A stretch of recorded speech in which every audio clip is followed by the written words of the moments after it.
Welcome into Fitness Fanatics on 93.7 The Ticket and theticketfm.com. Now here are your hosts, Jeff and Nicole Essig. All right, welcome back into the Fitness Fanatics. We are super excited to be joined all the way from Peoria, Illinois, Wayne Galpin. We want to know kind of where you grew up, where you went to school, and then if you played sports in high school or college. Yeah. First off, I wanted to say if you guys hear my kids or my dogs, I'm sorry. I'm in the basement right now, kind of down in my little man cave area, and they like to be really loud. So if you guys hear that, I apologize. But I am I'm born and raised here in Peoria, Illinois. Unfortunately, it's pretty cold out here as well in the winter times. Yeah, I went to school, Richwoods High School in Peoria, and I did cross country and track. So I was a runner back in the day. Never played any sports until I got to high school. Not really sure what possessed me to start running in high school. Yeah, that's pretty much where my high school went. So do you have any like one shining moments from your running days? Like you won the 100 by or whatever track thing you were in, like anything you would tell your about track. Well, I know you put one foot in front of the other, right? Yeah. And then sometimes you can throw a javelin. Stuff Yeah. I've seen on Revenge of the Nerds. Oh gosh. Yeah, I'm not really sure why. I was pretty good runner back in the day when I was in high school. So I ran varsity from my freshman year for both cross country and track. I would say probably the highlight, I think my sophomore year, being a varsity runner, I would run up, but being young, they would let the seniors and the juniors run in the higher competitions. But I won a sectionals. Not really sure what you would call it, but basically, so they had like a sectional race, and then they had like a backup sectional race, or I'm sorry, regional race, not sectional, but a regional race. So I won the I don't know if they call it. It starts with a C. I can't quite remember exactly what it's called, but I won one of those races. I won quite a few, little small events here and there. Nothing too crazy. I did get a letter from Who's Who in Sports when I think my sophomore year in high school. Never went to college for it. Didn't go to college at all. Kind of went right out of high school, right into work. Unfortunately, wish I'd go back and change that, but that's where we're at right now. So, but yeah, I had a really good time with it. Met a lot of really cool people and a lot of cool experiences. Something I never thought that I would do. So it was a good time. Did you continue to run like into your 20s and stuff? Like, did you ever do half marathons, full marathons, any of that, or was it just kind of in school?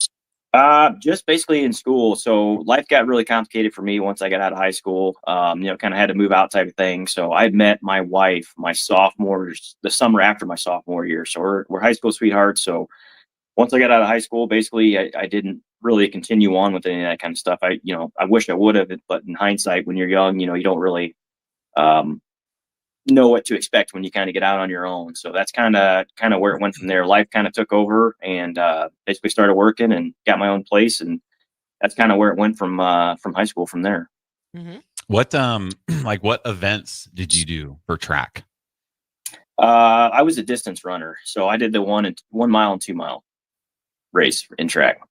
Okay. See, that's why track was just, I was never drawn to track because that's like distance is 1 to 2 miles. I prefer to run longer distances than 1 to 2 miles. So to me, like for that to be long distance is just kind of funny, which obviously Sure. That's what like cross country is for, or whatever. Nobody wants to go see a 5-mile track meet. So like, I get it, but No, that's true. Yeah. right. Cross country, you're just kind of like, okay, at the well, finish line. where are they at? Yeah. You just wait for, I guess the kids nowadays will run 20 some minutes for their cross country. Where me, it'd be like 40 minutes. Like, where's this person finishing their 5K? Yeah, I think my fastest mile was a 4:56 for the 1 mile. My fastest 3 mile was a 16 flat. I didn't get any better than that. If I would have applied myself a little bit more, I probably could have. I always wanted to run some 5Ks. They always kind of fell through, but I tell you what, now that I've gotten myself in some pretty good shape, I've been talking with a couple of other people, and we're definitely going to get on board with that. I think we're going to do some Tough Mudders, hopefully this year. Definitely going to do some 5Ks this year and kind of see where it takes me. I might try to get into some kind of a triathlon or something like that. I'm interested to see, how I pushed myself over the last year. I'm interested to see how I can put it back down to paper and see where I'd end up today and see how well I would do going through something like that. So pretty excited to give it a shot this year. So at your location, do you guys still do the timed mile as part of your testing? We do it. It's not required. When I finished or when I started, I cracked off. And again, I haven't run since high school. I ran and I ran the entire time. I think it was a 9:21 or a 9:50, somewhere in that neighborhood, right in there. But I did finish it without stopping. We're only laughing because our first mile times at Farrell's were abysmal. Like you were probably in your car on your way home by the time we got done running our mile. No, for some reason even when I was bigger, for some reason I don't know, I always have a lot of endurance, a lot of stamina. I'm not really sure why. There's something with it, I know, and just the speed, because I just can't push myself to go fast. But I can go we could probably run an under 10-minute mile. I mean, my fastest mile was 8 something. Like I've done I think like 8:14 was my fastest. Well, it's funny, Wayne, is when you said my fastest mile is 4:58, everybody in the room was like, holy he's fast. He's super fast. Like I like when I'm out running, there's times where I've just been like feeling like, man, my legs are gliding. I mean, I look like just professional Forrest Gump out there running, and I'm looked down at my time and it's like 7:10 pace. I feel like I'm not just bad, but it feels right. Yeah. I tell you guys what, in high school, that wasn't, I mean, we had guys run the 3 mile with a split at what my fastest 1 mile was. I mean, like literally these guys were running, almost sub 14-second 3 mile runs. I mean, and state level guys. I mean, I was nowhere near. The gap between like a 16 to like a 14:50 or 14:30 was pretty significant. So, I mean, you really, once you start getting into that aspect, the gap grows quite a bit. But I tell you what, I was dying when I did my first 1 mile, and I wanted to do the 1 mile again when I finished my 1 year, but it was icy outside and the weather wasn't very good. So I decided it wasn't a good idea to do it. So I'm curious to see what I would crack off for that 1 mile again, but I don't know that I would have got that time. But some of the instructors that was there, specifically John Bennett, was dragging me along and pushing me. And, I was definitely dead at the end of that 1 mile. It was everything I had to go through and complete it. But I wish I would have got a chance to finish it again at the end. Mm-hmm. Yeah, we don't do the timed mile in our program. Again, in Nebraska, like it is really a crapshoot. The winter challenge, the winter and spring challenges, more times than not, it would get canceled because of weather. And we have a lot of virtual members, so we don't do it anymore. But that was the good thing about it. Like you were immediately immersed in the like teamwork part of the program during that timed mile. So that was the one good thing about it. But there were lots of negatives about it too, where I wanted to just fall down, and I figured if I fall during my mile, they won't make me finish, so someone will come get me. But I didn't. But I hated the mile in my session, and I've since done 4 full marathons and I don't know. Oh, nice. Half marathons, so many half. Last year was my first year, Jeff, that I didn't do a half marathon in the whole year since 15 years, probably 16 years. That's crazy. Nothing wrong with that. I know. And you guys have done one every year since you started the show. I know. I didn't do one last year, but so anyway, running is a complicated relationship. I think you would love triathlons. Oh, triathlons are they're my favorite. I love them. We don't have very many around here anymore, so I haven't done one in probably 8 or 9 years, but I love training for triathlon. I love competing triathlon. Triathlon's really fun. I would highly recommend getting that on the books for you. Nice. I definitely look forward to it. I'll have to keep you guys posted when I complete one and let you know how I finished. Yeah. If you can swim. Oh, I can swim. I'm not a very fast swimmer, but I can swim. I can float. That's the only part that matters. There's my first triathlon, Wayne. I remember it was only like a 400-meter swim, and it was out and back in a lake. So like for training, like my first one, I was training in the pool, right? So you swim down, you push off the ledge, you're feeling good, you push off, you're like, man, I'm pretty sure I probably told you should probably do some open water You swimming. Probably did, right? But as a typical guy, I'll be fine. I'm fine, right? I remember getting out in the lake and I'm like, oh my gosh, there's nothing for me to push off. Like I have to swim this whole time. I can't can't touch. And I remember I turned around at the buoy or whatever, Yeah. and I looked back at the shore, and it looked like an eternity away. And I was like, Nicole thought maybe if I fall, Right. I won't have to finish the mile. I thought it might just be easier to drown than to do this. Right. And but then you didn't. Nope, That's what's I great didn't. about triathlon, because it sucks really bad, and then it's over, and you get to do something else, and it's nice. And then it's like switching gears.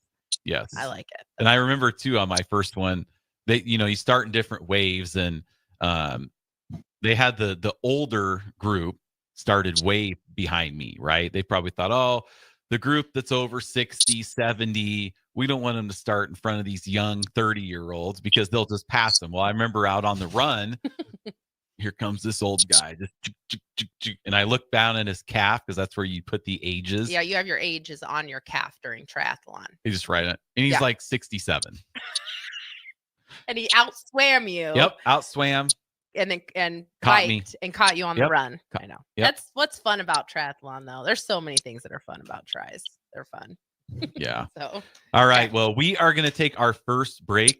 All right. Welcome in. Hour number 2, The Fitness Fanatics, is sponsored by Modern Woodmen of America. Founded in 1883, Modern Woodmen offers financial services and member benefits to individuals and families throughout the U.S. For more information, please call Sean Erickson at 402-483-6515. Modern Woodmen of America, touching lives, securing futures. Big shout out to them for being a part of the Fitness Fanatics. Nicole, I didn't tell you, Sean was actually in Des Moines this last week. Oh, okay. He sent me a picture and he said, guess where I'm at? And it was of the principal building. And I was like, well, you're in Des Moines. Mm-hmm. He actually likes the city. It's a nice city. It's fine. And I'll tell you what, we've driven through Peoria. We have. Yes. On our way to the East Coast. Yep. So we've driven through Peoria, Mhm. didn't drive by the Farrell's locations, but we did drive by. And quick, this is an interesting story, Wayne. Back when the Peoria gym was opening, brand new location, Lance Farrell had actually asked Nicole and I if we wanted to move to Peoria to run it. Mhm. Not own it, but run it. Yep. And at the time we had small kids and it just we weren't even owners of a gym at that time. We wanted to move to Lincoln in 2009. It didn't happen. And then Nicole was the manager of the Altoona gym, and Lance had asked us because they were looking for somebody to run it. And we're just like, oh. You're trying to get down here in 09? Time's not. Yes. Oh, you guys were fleeing Iowa a long time ago. Tried. Trying as soon as we can to get out, but we just had to wait another 9 years before we actually did it. But so, Peoria and ours paths almost crossed. Almost. If the timing would have been better. It didn't. Yep. Interesting. So that's a fun fact about us in Peoria. Yep. All right. So let's talk about your journey here, Wayne. I think it's funny because you started your session in January Mm-hmm. of 23, which means you ended your national challenge in March of 24. Yep. And then you have all that pressure of 9 months before you have to find out who the winner is. I feel like you were probably like, ooh, this was not great timing wise. I mean, but it's also great accountability.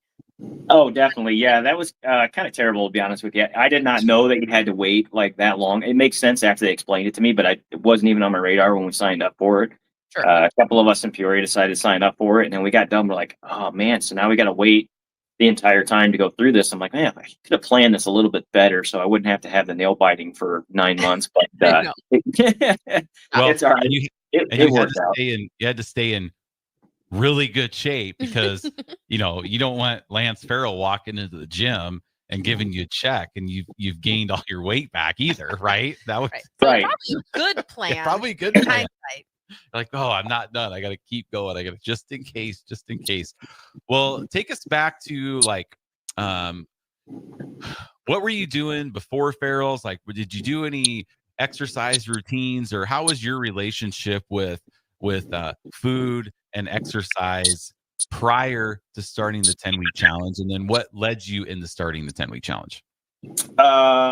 Yeah, I did not exercise at all, but I'm the type of person, I idle at 100 miles an hour. So I was always doing something, I never consider myself like a couch potato or anything like that. I was always out working in the yard, working on cars, playing with the kids, running around, doing something. So I was always very, very active, but, I kind of ate whatever I wanted to, not eat in moderation, eat, 3/4 of a pizza or, whatever I wanted to. Didn't really, life gets in the way and you have kids and stuff like that and in a busy job. So you kind of, a lot of gas station pizza and on the road and sodas and Polar Pops and, too many beers and it just goes on and on and on. Fitness and health. I wouldn't say I didn't eat bad, just ate a lot. Like I look back now that I've lost the weight and I've cultivated this diet with the help of Farrell's. I look back now, like a lot of stuff that I ate, what I wouldn't necessarily say was terrible for you because I do a lot of cooking at home. I love to cook.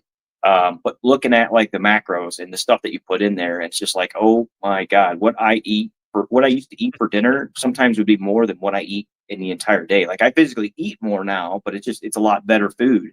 Mhm. And I'm just looking at it. I'm like, man, the calories and the carbs and the fat in one meal. It's just like, holy smokes. Like, no wonder I was at that point. But, everybody knows people that can kind of pretty much eat and drink whatever they want and they just don't put any weight on. And unfortunately, I'm just not one of those people. If I don't stay on top of it, it'll come back. So, but my biggest goal through going through this, you guys kind of made the comment, like stay in shape for the 9 months. My whole goal going through this was to make a lifestyle change permanently. And so there are some things I'd like to share with you guys when the time comes, to kind of talk about that and what's led into that with me and why I decided to go the route that I went instead of, the route that other people take. And it's really cool to see how other people make their changes and what they do and how they get there. But for me, it's a lifelong goal, hopefully from here on out. So I've got the tools to make it successful, and hopefully that'll be the case.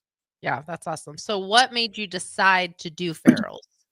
Well, I had a couple friends that went through it and had some pretty good results. They were kind of hounding me, like, hey, you got to go. And, they weren't full time. They go through 10 weeks and then, they'd go on about life, and then hit the 10 weeks again and kind of go on about life. They wouldn't say that they were fit members, just kind of in and out, and type of thing. I mean, of course, I was a lot bigger than they were, but, I always had an excuse as far as, like, man, I can't go after work because my wife is a school teacher. She doesn't get home until later and we got the kids. And normally after work, I've got a project or something going on. I'm like, I don't think I can get up that early. I mean, it doesn't really make any sense. So I put it off for a long time. And finally I got to the point, stepped on the scale one day and was like, man, I've got to do something about this. Like, I just thought that I weighed so much that I was never, ever going to be able to get it off. Like, I just figured like, man, that my skinny days are way behind me.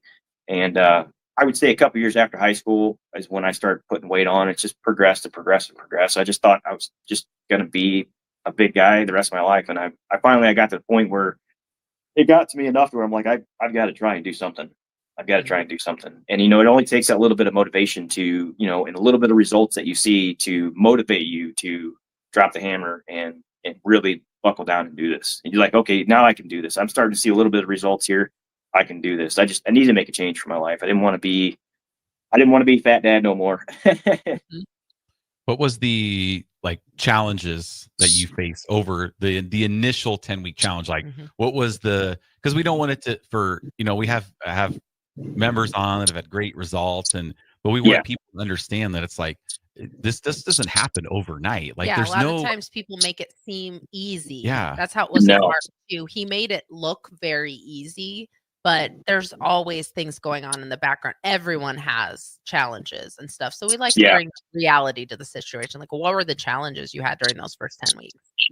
First off, getting up at 4:00 in the morning is tough if you're not used to doing that. Like, I'm not a late person. So, I mean, I usually get up early anyways, but not that kind of early. And then literally going from a diet to where you're literally consuming anything you want at any given time to completely overhauling that and then learning how to do that. That's a big challenge right there, is learning how to do it. And then, portion control, and then how to tailor that to where you're satisfied and you're not starving. Because I feel like if you don't do that, and, because everyone can get on a fad diet, everyone can go through this, and they get on these diets and then they're starving to the point to where they're unhappy. Like, they've got the motivation and the excitement to carry them through the 10 weeks. But after that 10 weeks, now what? Now the newness is kind of wore off and you feel like, then you start to slip and stuff like that. So that was a big challenge there. We had a lot of good instructors and good people in there that kind of help keep you motivated and excited like that. But you start getting around that 5-week mark and you start seeing, you don't see some of the results that you were kind of hoping to see. Like everyone thinks like, oh, I'm just going to run in there and I saw so-and-so do it. They look great after their 10 weeks. I can't believe it. Well, 5 weeks, it takes about 5 weeks for your body to acclimate and to start reacting, I think, to the changes that you do, the food that you eat, the diet and everything like that. So I think, at least for me, and I know for a lot of other people out there, through the 5 weeks, you kind of start to lose a little steam. And then it's like a week or two after that, oh my God, it just picks up. And then you get excited, you see some results, you step on the scale, you're like, wow, this looks great. Or my pants are fitting a little bit better. And you just kind of take off. And I see it throughout the last year. I've seen people go through that over and over and over again. And, we try to be a big motivator to some of those people and let them know, like, hey, keep at it, keep pushing through this. You will see that. Some people see results earlier on than other people do. And some people don't see them till the end of their 10 weeks. And that kind of demotivates people from time to time too, but everybody's different. And you just got to stay positive, got to stay engaged, and, got to have that grit to keep going. And I think Farrell's does a really good job of motivating people to acknowledge that. So it's not all sunshine and rainbows for sure. So it definitely takes a lot of work. Well, Yeah, you Jeff and I- sound just like Nicole and I Jeff and talking I to are our just members. looking at each other, and I'm like, people are gonna think that we set this up. We didn't know you were gonna say that, because I have this saying that I say a lot to our people, and on the radio I tell people they're not special, but it's my way of saying, like, that's normal. So like the things that keep you from your goals and make you think that, like, oh, I'm the only one going through that. That does not make you special. It makes you totally normal. So it's like, Yeah. you sound exactly like we say to our 10 weekers. I mean, you've seen it over the last year. We've seen it over the last 18 years. I've been in the program for 18 years. Holy cow. Like, yeah. So like, it's not a unique experience. You're not special when you go through that and when you have these really high expectations for week 5. And the reality is you're probably only 25% of the effort that goes into the 10-week challenge is done at week 5. Like the rest of that effort and results happens afterwards. And sometimes that's really hard to get people to make that connection. So it's important to hear it from so many other different people. So it doesn't surprise me that you said that, but I promise we didn't make that up. I know. Yeah. So I'm sure Kathy's had many conversations. Everyone, like anybody those. who's had, yeah. And the reason too, Wayne, and you know this, is our meal plan isn't designed for a quick fix. Yes. No, It's designed definitely not. for, like what you were saying, long-term sustainability. Something where, your life isn't totally turned upside down, where we're not like, all right, Wayne, you're starting this 10-week challenge and you cannot eat a bad calorie for the next 10 weeks. You're just kind of setting yourself up for failure, because that's, so it's crazy when people we try to keep people's expectations low. Like for the first 5 yes, weeks, for yes. sure. As long as you're trusting the process, you're, doing the program. And I think you can probably agree, this is also a very universal experience for people when you very first start the Farrell's meal plan, which there's nothing secret about it. It's very balanced. It's very balanced protein, carbs, and fats. But at the first 2 weeks, you're like, oh my gosh, I just don't think I can eat all of this food, because you're eating nutrient dense food, not calorie dense food. So it feels like a lot. When I'm going to ask this question because I know it happened, but like, what was the time where that switched for you, where you're just like, at first you're like, I can't eat all of this, but you stuck with it. And then like, at what point did it start to get to that where you're like, okay, how can I maximize these, my goals so I'm not hungry? Because inevitably your body will adapt. And then you will start getting hungry. You get hungry and you look at the clock and you're like, yep, it's time to eat. Like, how long did that take for you, if you remember? Probably pretty close to the 5 weeks. For me, it was a mental thing. And I think you got to be mentally prepared to do this and be strong at first. You know what I mean? Because I think your body craves, the sugars and the carbs and, all the good stuff that you had ate before. And when I mean good stuff, don't get me wrong, you can still eat a lot of good stuff. I'm not saying that you have to go through that, but you said good stuff though, and not bad stuff, because it is still good stuff. It's just healthy stuff, right? Dense, right. Yeah, so it's a lot healthier stuff. So, and you can still make the same things that you always ate. You just substitute things that are in there. So I would say, the first couple of weeks were definitely rough, but I was really motivated, and so you've kind of got that not confidence, but you're that newness is still there. You're still excited. You're going to the gym every day. And after that, I would say the first 2 to 3 weeks, you start feeling a lot better. Like you don't have that soreness anymore and you got a little more energy. And then, so you start to crest around like the 5 weeks scenario. But I would say after the 5 weeks is when I started to see a little bit of results. It motivated me to continue to push on. And then as time goes on, I found out, between people sharing on the members only Facebook page and stuff like that, sharing like meal prep plans and different substitutes and stuff that they have found. And then just over the last year, developing different things to come up with and different substitutes and just how to make things a lot better. And I think once you do that, some of the things that maybe didn't taste great to you when you first started, like fresh vegetables and stuff like that, that stuff starts to taste good after a while. Like you couldn't get me to drink water prior to starting Farrell's if you were pulling my teeth out. Like I just didn't like to drink it. I drink everything but that. And now that's pretty much all I drink. And now when I eat dinner and stuff like that, I look forward to eating some of the things that I would have ate before, but they're like, nah, you go to grandma's house and she makes it and you're going to eat it because you're hungry, but that's, about it. But, I would say within the first couple of weeks, once you start seeing some results, kind of kicked it into high gear for me to go down that rabbit hole 100%. So before we go to break, because we still have a couple minutes, and then when we come back from break, we'll talk about kind of some of that sustainability that you were talking about. But before we go to break, I just like to give people an idea of like, what did maybe a typical day of eating look like for you before you started Farrell's, and what does a typical day of eating look like for you now? Because it always, if you're not in that world, like imagine this is 3 years ago and you're listening to you say this stuff and you're just like, I don't understand what any of this means. I don't understand what it means to like eat vegetables and enjoy them and stuff like that. So kind of go through what a typical day of eating before and now is, just to give people an idea of comparison wise.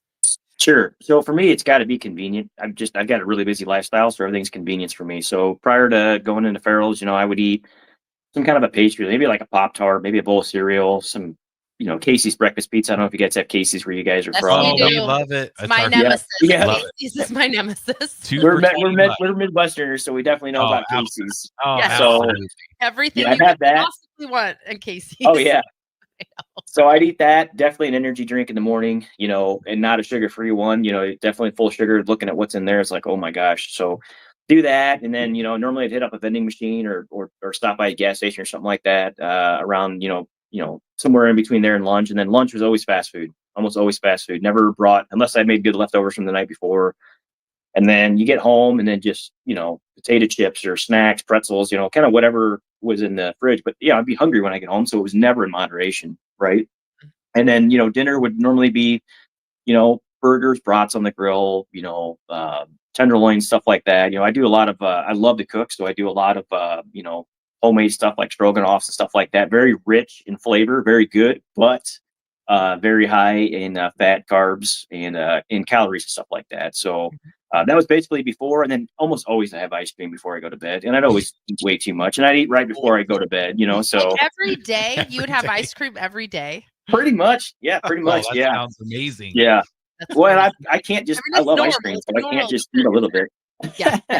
I know. So it sounds like you were eating how I ate before I started doing Farrell's. Yes. It's like, like everybody. Again, that does not make you special. That is a completely normal day for almost everybody. Yeah. So once I switched gears, basically what I did was actually what I do now is totally different than when I first started. But when I first started, basically I would do like a cooking sheet, not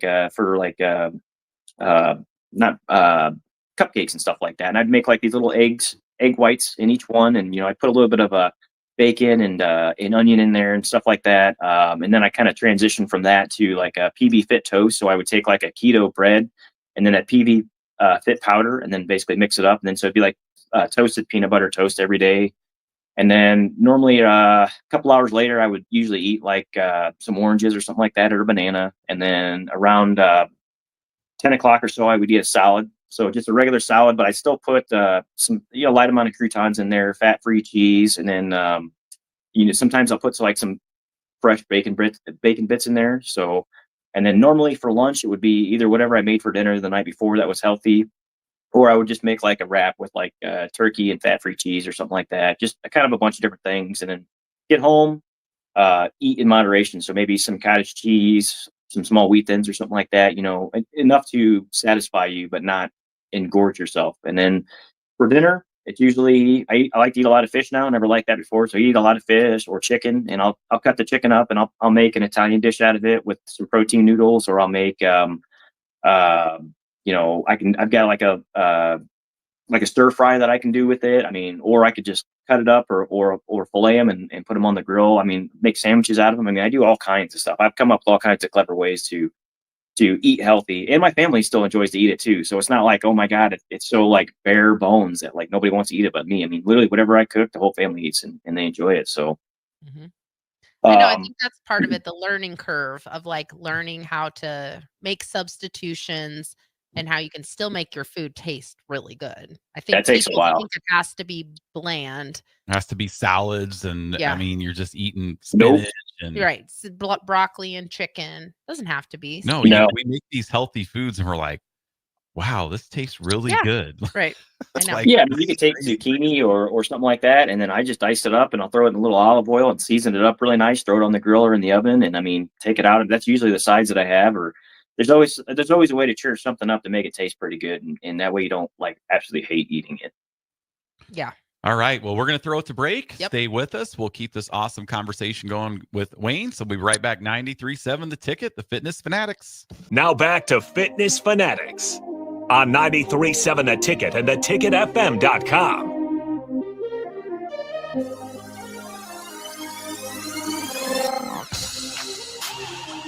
All right, welcome back to the Fitness Fanatics. We have been joined for the last hour by Farrell's Extreme Body Shaping's national champion, Wayne Galpin from Peoria, Illinois. We've had an awesome conversation here. Hold on, because I know you're going to try to segue, but I do want to talk about something really fast because we also have your like graphic teed up. So before we talk about like the sustainability part and why that was important to you, let's just talk about like results really fast. Like what were your stats over the last year? And then Harrison can share that picture and then we can talk about that other stuff. Sure. You looking for stats for me? Yeah. For the year, your year Yeah. challenge. And then Harrison, our producer, is going to share your picture. Yeah. So overall, I lost about 64 pounds overall, and then I think I was down like 16% body fat. And then I lost, I think, 27 inches, somewhere in that neighborhood like that. But the thing for me is if you look at the numbers that I've lost, there's other people out there that have really good numbers and improvements and stuff like that. But for me, it was just a lot of strength involved with that. So like, for example, like I didn't win my first 10 weeks challenge, and then we had a bunch of mini challenges along the way, and I didn't win any of those either. We had some really fierce competition in Peoria. So, you kind of think like, man, am I not working hard enough? Am I not doing enough? But I mean, I pushed as hard as I could do without sacrificing being sane. And I think these are some of the results that I got. And I'm pretty proud of them. Your thing says you lost 27.5 inches. What did you say? Yeah, 27.5. Is that not what I said? Sorry. I don't know. Maybe I wasn't listening. Wow, what a shocker that is. It was just being honest. I don't know, but yeah. Gotcha, that's yeah. awesome. Yeah. Well, and that's the thing. It's not always about the numbers too. Like it is also about your transformation and how you look. Like, yes. Everybody's different. Like you could say you lost 64 pounds, but that also doesn't put into perspective like how tall you are, how much muscle mass you had to start out with, how much muscle mass you maintained over the past year. So like you could have lost more weight, but you wouldn't have had that transformation in the picture that would have actually shown those changes. So it's all very relative, but it's still just something that we want to like, recognize and be like, yeah, I'm not very tall. I'm 5'9", barely on a good day. So yeah. So when you start seeing some of those people that are, a little bit bigger and stuff like that, those numbers can obviously change. So it's awesome to see that, so, and like I said, your body composition has everything to do with what your numbers are going to look like afterwards. So some, just because you didn't lose 100 pounds, I don't think physically I have 100 pounds I could have lost, so just because you lose the weight or something like that, or you see some really big number from somebody else doesn't mean that you're failing. Right. Mm-hmm. Absolutely. And so, okay, the thing that I love the most about the national challenge for people, because the 10-week challenge is great. And I would venture to say most people who are very successful in the national challenge don't win their 10-week challenge. I think that's very common. But the thing I like about the national challenge is because for 10 weeks, you can pretty much put your life on hold, um, give your 110% for that 10 weeks and see really great changes. But then, like you said, if you're doing things that aren't sustainable, you're going to go right back to your bad habits. The Mhm. thing I like about the national challenge is it gives you an opportunity to navigate an entire year. You get through every holiday, you get through every season, you get through Mm-hmm. everything that might have tripped you up in the past. We can do anything for a short amount of time. But if you can Mhm. stay focused for the long term, that's where you're going to see success. So for me, when I'm trying to talk someone into doing the national challenge, they have questions about it. That's what I tell them is the best benefit of it. You get to learn how to navigate all of those things that have maybe held you back in the past. And so talk about that, like how maybe your mindset has shifted and why, like, you can see yourself continuing to do this forever now. Yeah, definitely. So after, like I said, not winning the first 10 weeks and some of these other challenges and stuff, I mean, I had to be close. I poured my heart and soul into it, but I was determined to make a long-term change. And so I used the 1 year challenge with the mindset that like, hey, I'm not expecting to win this 1 year challenge. I'm gonna do me. I'm gonna work as hard as I possibly can. Not so much for the challenge, to win it, to say that, hey, I won this challenge, or for the money or for anything else. It was more along the lines of accountability. And, if you'd asked me when I went through my first 10 weeks if I was going to sign up for the 1 year challenge when I started, I'd have been like, no, you're crazy. I'm going to do this 10 weeks. That's going to be it. And then, you make some friends in class and stuff like that. And you talk to other people that are currently going through it, the 1 year challenge, or are planning on signing up for. So basically, I went into it with an open mind to use this as a tool to help keep me accountable along the way. And then if I do win, that's a bonus. That's great. But I didn't look at it as so much of it as a competition, but as more of a challenge to myself to see, can I keep this going for a long haul? How am I going to react over the year? Over this last year, what are the holidays going to look like? And to kind of help, like I said, use it as a tool to keep myself accountable. So the fact that I got the opportunity to win the 1 year challenge was great. But if somebody else would have won it, or somebody else that I knew, or anybody else, it wouldn't have broken my heart. You know what I'm saying? Because I've got the results that I wanted to see, and it was a lifestyle change for me. So it's a very good tool to keep you motivated along the way. Don't set yourself up for failure. And if you do fail, just take a step back. Like, okay, hey, holidays were here, or hey, I'm going through something right now, or my life's really busy. You can always re-engage, and get back on, and you'd be amazed at how fast you can bounce back. But yeah, it's an absolutely great tool if you want to stay motivated and you want or have that goal in mind. It's definitely a great tool to help keep you going. And I think once you come off the high of the first 10 weeks, you'll have moments where like, oh man, sometimes the classes get a little mundane sometimes, or sometimes like, man, I just need a break or something like that, or getting up this early, or I'm gonna take a little time off. The big thing is just to keep going and keep going. And then I would say you get about halfway through the 1 year challenge and you become comfortable. Everything that you have been learning to do for the last 6 months becomes your new life. It becomes normal to you now. So like eating healthy and getting up, going to the gym that early, and going to bed super early. Yeah, as you guys know, you know what I mean? It helps keep it the repetition there, and it becomes normal life from there on out. And I think most people that aren't committed to something like that may or may not feel that way about it. But what I did before barrels and what I do now, two totally different things. And I feel like I've been doing this for the last 10 years. So definitely a good way to help keep you accountable. How has going through this year-long challenge, and now it's been over 2 years since you've been at Farrell's, getting in better shape and being healthier, like how has that changed, like not just the way you look and feel, but like your role as a husband, father, your job? Like, I mean, how has that impacted other areas of your life? I mean, it's affected every aspect of my life. I play with my kids, quite a bit. My healthy diet, definitely protracts other people. They see me and they ask me questions about how they can get into shape, or what I did. My wife herself, within the first, I don't know, 6 months I was at Farrell's, lost 20 pounds, not working out, just eating healthy with me. Mentally, it's definitely put me in a lot better place. You know, I'm always in a lot better mood. I don't feel sluggish. Not nearly as irritated, you know, over some things and stuff like that. You know, working on cars or climbing around, doing stuff, doing different projects and stuff like that. It's just been, you know, so much better. Mentally, it just puts you in a better place. I don't know if it's just being healthier does that for you, but I don't know. You can recover. You know, I don't get sick nearly as often, and when I do, I recover a lot better. And I think just, I don't know, mentally, I think being healthy and being in shape and having something to do every morning, you know, waking up and starting your day, you know, with that grind, I don't know. I think mentally it just does tremendous things for you.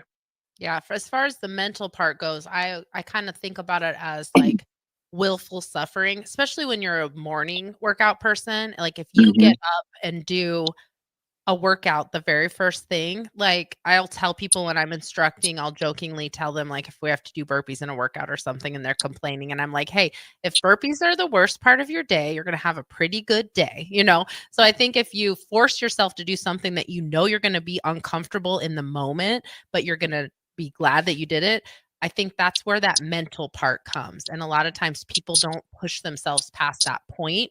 And they build it up in their head that like, oh, I'm going to have to get up early. I have to do this workout.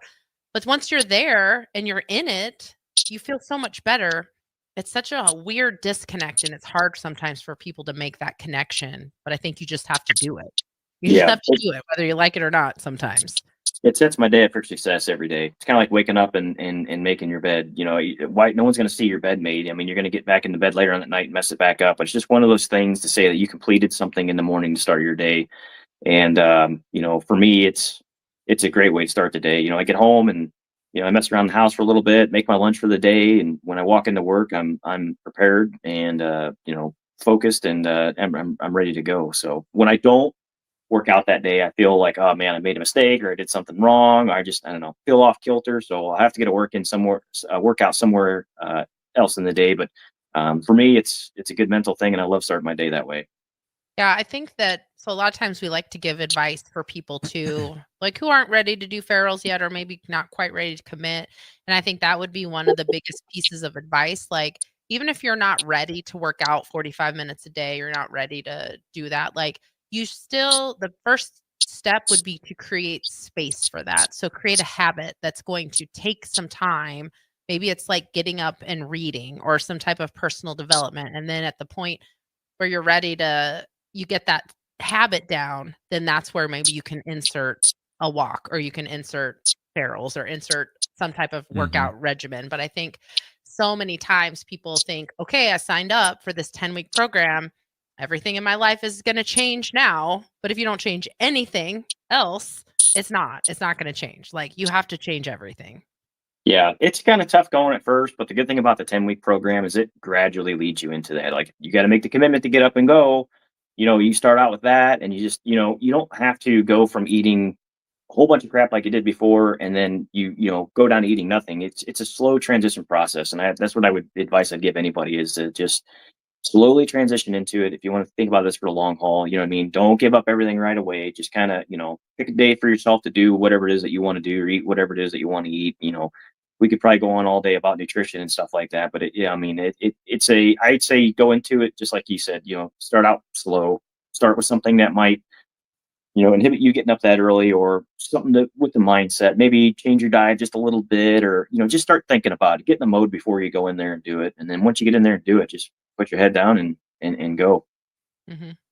How important in your success was the relationships you met at ferals? Because we talk about at orientation, like, one, you're gonna get out of the program what you put in it, and one of the ways, well, maybe the number one way you're going to be successful is to interact with your teammates, right? This is or other people in the gym, or other people. So I'm assuming, Wayne, you just didn't come in, you rolled in 2 minutes before class, you worked out, and you were out the door in 2 seconds, just by yourself, right? You were interacting with people. Yeah. Go ahead and talk about that and how that maybe helped you along your way too. That was the biggest part, I think, of Farrell's period. And I think that's what Farrell's has to offer more than any other place that's out there is the interaction. Like you can go to a gym and you can meet people and you're going to talk here and there type of thing. But man, the interactions that you have with Farrell's is absolutely crazy. My first day there, I was, super duper nervous. There's people in there in really good shape, people like myself, kind of quiet. You don't really say a whole lot, but then you kind of look around the room. You're like, man, there's a lot of people in here that are in the same boat that I am in right now. Like they're coming here to make a lifestyle change. Some, might not be overweight. They just might want to get healthy. And some people are overweight and they want to make a total lifestyle change. Some people are going to make it through. Some people aren't. But man, everyone from the owner to the instructors to the people that were in there, without them, there's 100% no doubt in my mind that I would be where I'm at today. I might have went down that path, maybe had some success. I wouldn't have the success that I have now because they help keep you engaged. It makes it fun to go there so you can see your friends and stuff like that. And then there's obviously the competition factor part of it. You get with people that you've met in there and it becomes a competition, whether you're, over MEPs or steps or, how hard can you work out? How fast can you run? There's just a lot of good camaraderie in there. And, there's a lot of good instructors in there. And as a whole, as a community there, it is instrumental. And I haven't seen it and I just don't know where else you're going to go to get that. And I think that is the biggest driving force that you see at Farrell's for success. They have a lot to offer, but the atmosphere there is awesome.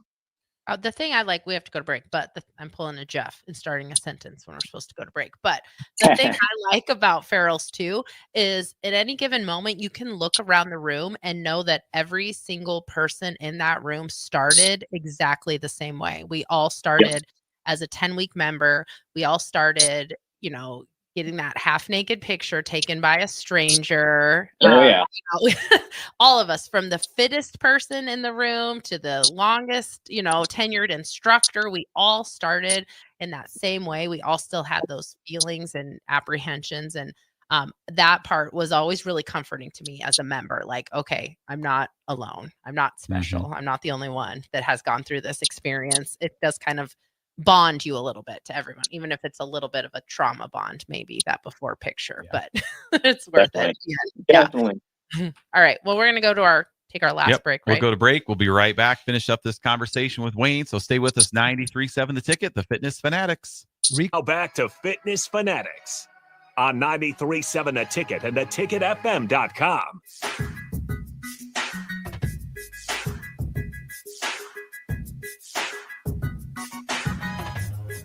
All right, welcome back. We just have a few more minutes with Wayne. So, Wayne, watching your video, we rewatched the video here. Everything you say in there, it's like that's true. Whether you're walking into Farrell's in Peoria, you're walking into a Farrell's in Denver, Colorado, you're walking into Lincoln, Nebraska, Bellevue, La Vista, Minneapolis. Altoona, Ames. No matter what Farrell's you walk into and you do your 10-week challenge in, everything that you talked about, the camaraderie and the teamwork and the instructors and coaches and owners, and it's the same everywhere. That's what's really cool is like all the Farrell's locations are the same. They're a little different.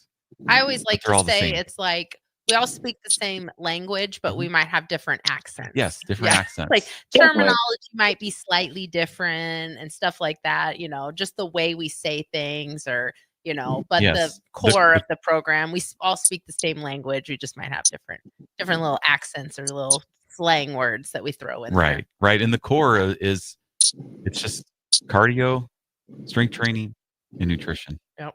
That's it. And you can do that really anywhere, but I always think what makes Farrell's really cool is that all the owners, Nicole and I have gone through a 10-week challenge. Just Kathy, talked about that in the last that's what's cool though, because we can relate to every single person that starts. 100%. And that's the case all over the country. Any Farrell's you walk into, you're gonna do some kickboxing and it's really cool. So well, going from someone who did not work out and then started Farrell's, like this last part, talk about what your advice would be. Not even just start barrels, like whatever. Obviously that would be our advice, but like your Yes, advice, that's our advice for right? every listener. Yeah, just your like advice, your tips for success for people that are just like maybe feel exactly how you felt. Like maybe this morning they got up and weighed themselves and they're just like, I just don't know if there's anything else for me from here. So what advice would you give to those?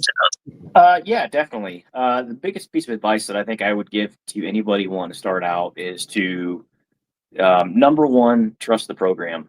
Yeah, that's going to be huge for you to trust the program. And number two, slow and steady wins the race. Give you an example. When I first started, we did the 1 mile race. A lot of people who haven't probably ran in, let's say, 20 years, like myself, when they say, okay, go, and they start the race, everyone wants to take off running as fast and as hard as they possibly can. Now, if you're a competitive runner or something like that, that's typically what you want to do to break out away from the pack. But I told a lot of people, even, that looked just like myself at the time when I started, I said, just remember, slow and steady wins the race. Your whole goal to do this is to hopefully run the entire thing, but to finish this 1 mile run, walk, whatever it's got to be. So slow and steady wins the race, in my opinion. I think that follows on not just from the run, but the entire Sparrows program. I think what I see a lot of times people do is they get in to the 10-week program and they start seeing the results and they get excited and stuff like that. And they start pushing themselves too hard, to, in my opinion, something that's not sustainable. So for me, I just did one 45-minute workout. I didn't work out twice a day. I didn't, go crazy on a diet that made me unhappy or anybody else around me unhappy. Or, 'cause you go through that, it's going to make you grumpy or something along the lines eventually.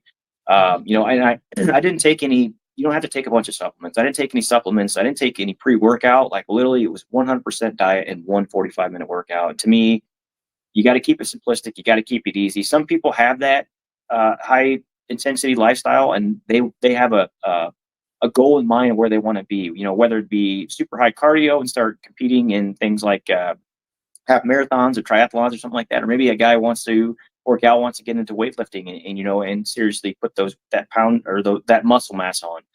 But you got to walk before you can run, and you need to get into a good habit. And I think going through the Farrell's program is going to develop that for you. Just don't go too head over heels on it. Don't go too hard, too fast. Get that lifestyle down, get somewhere where you're comfortable, and then make that decision. Like, okay, now I'm going to get serious. Now I want to do a cut, or now I want to do a bulk, or now I want to focus on cardio. Just don't run before you learn to walk. That would be my biggest advice to people. That's great advice. I was wondering sure if you were going to I'm say good. something. Okay. No, that's really, really good advice. And I think it's important that people understand that it is a process and you didn't just like do this overnight. That's why we like talking to you about your journey. But thank you very much for your time. We appreciate it, sharing your journey, and congratulations again on your win. Yep. And keep using your results to help motivate others and help change other people's lives, because that's the circle of Farrell's. One person helps change another life. That person helps change. And that's why Farrell's has been around for 23 years. Yep. And going strong. Yep. All right. Thanks, Wayne. We'll be in touch. Have a great rest of your weekend. You too. Thank you, guys. Have a good one. Right. You too.